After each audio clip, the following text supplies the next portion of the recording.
Hey guys, good morning. Happy Sunday. It's Daryl here. It is not so bright and early. It's about 9 a.m. here in Connecticut on the East Coast. As you can tell, I'm in a different setting. I was actually over there on the treadmill, and I did my first video of the day talking about my monetization, and I've got an update for you. Things have changed, but I'll get to that in another video. And I told you guys, there's another video that I had planned on doing today, and it's been weighing heavy on me. I've been wanting to talk about this. Now, for this video, I'm not going to use the word of this particular substance. It's an opiate. I'm just going to call it this substance. All right. This video, as you guys know, I'm coming up on 16 years clean and sober on October 23rd. The purpose of this video is to emphasize how I think there needs to be an honest narrative, an honest talk when people are talking about drugs and drug addiction. The whole point of this is to help people with recovery and to keep people from getting into addiction. That is my purpose. That is the purpose of this video.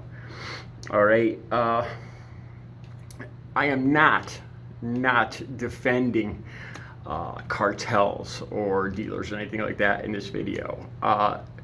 This is about the truth. But let me start at the very beginning here.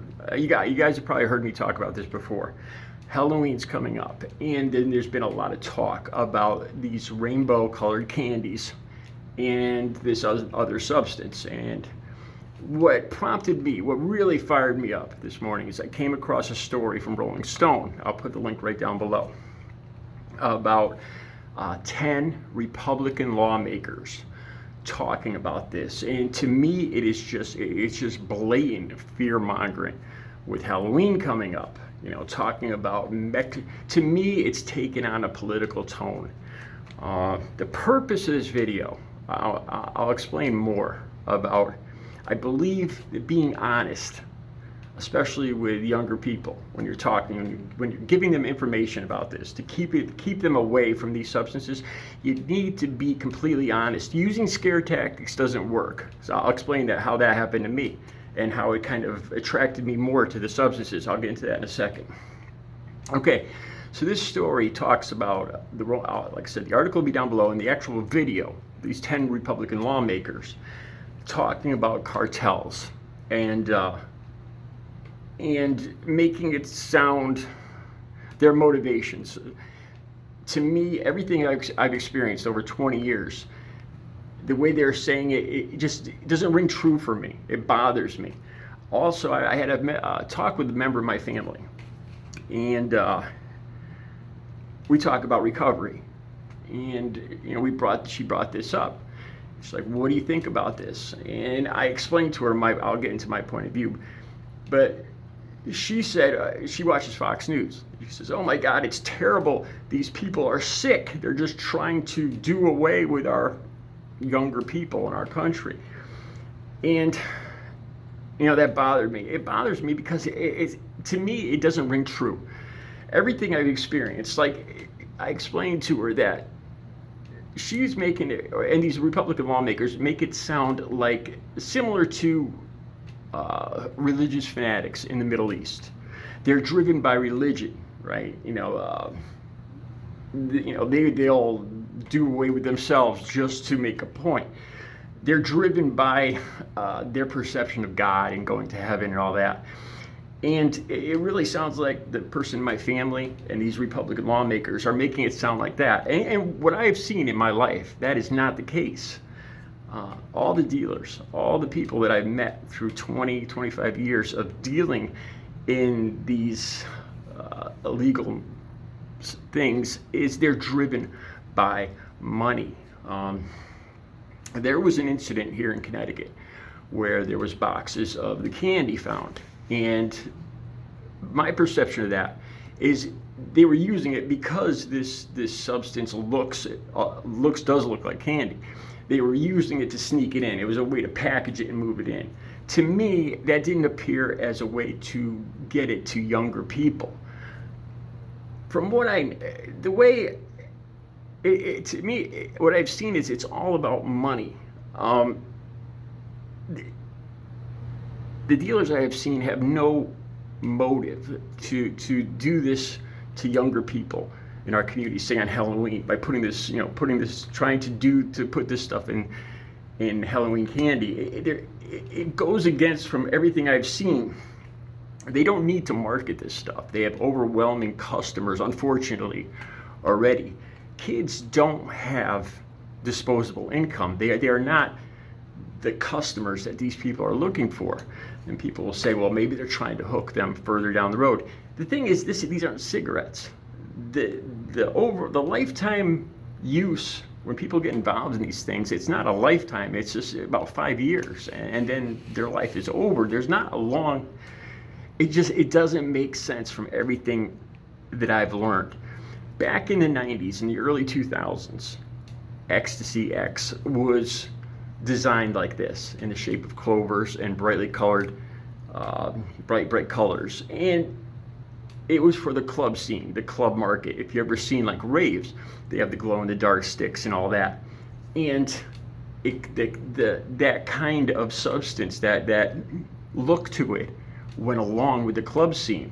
That was their marketing gimmick. It had nothing to do with kids, and I don't think this has anything to do with kids either.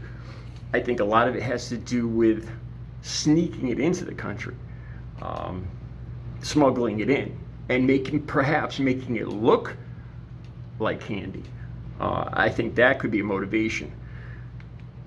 I do not think, I've never known one dealer that would give away any kind of product. I have never once in my life, you see it on TV where they say the first one's free and then you have to pay for it. I've never seen that. Never. It's always about money. There's never any shortage with these people. Let me talk about this too.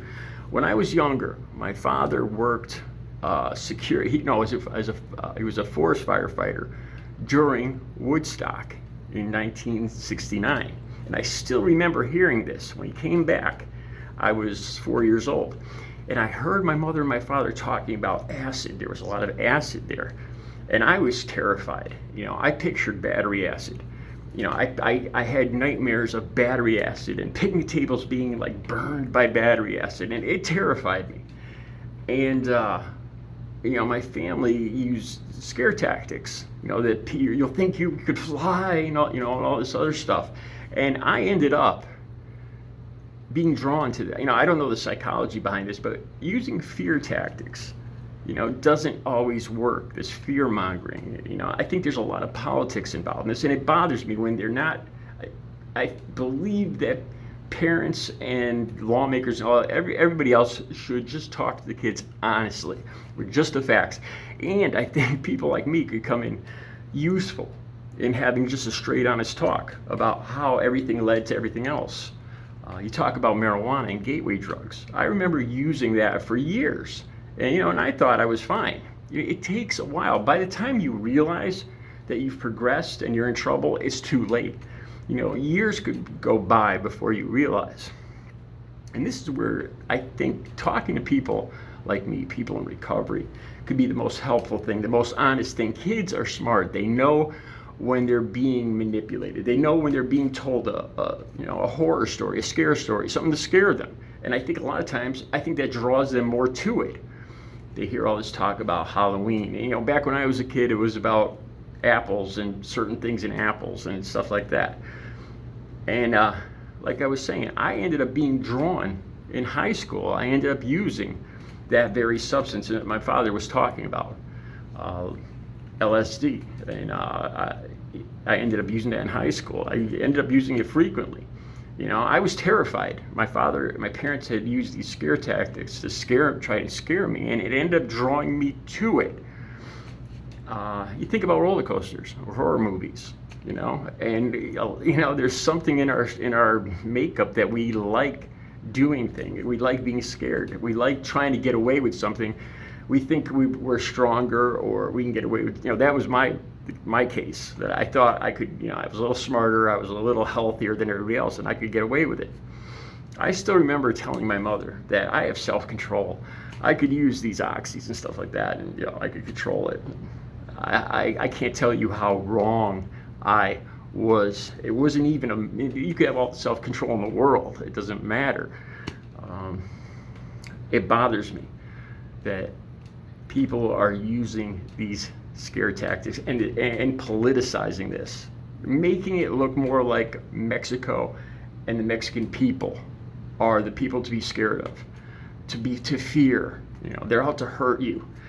That's the message it's coming across, and that bothers me because it does a disservice. It takes away from the real message and the real danger, which is the substance itself, and an honest talk with these kids about where it comes from, how it works, how it's affected people like me in the long run, in the very long run.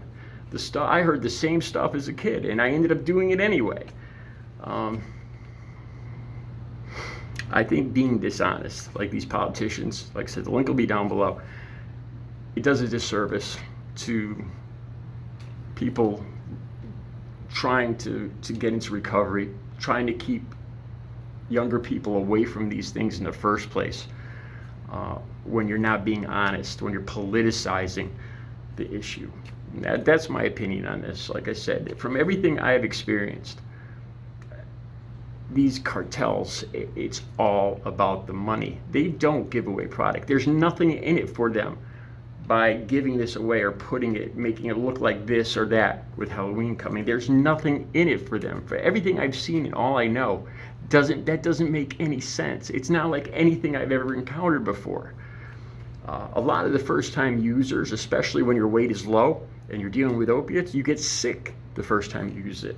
I remember that happened with the girl I was dating. She got badly sick with opiates the first time you use it. See, so it doesn't make sense that they're trying to make it look like, well, slipping this in on Halloween will all of a sudden create some kind of instant customer for these people, you know, or that these people are just out to eliminate these younger people. And from what I've seen, it's just not the truth. Like I said, I'm not trying to defend dealers or cartels. I just think it's important that the facts, the truth as I know it, is out there. That's the only way that you can honestly fight these substances and help people into recovery, is with the honest truth, the flat honest truth, not politicizing this.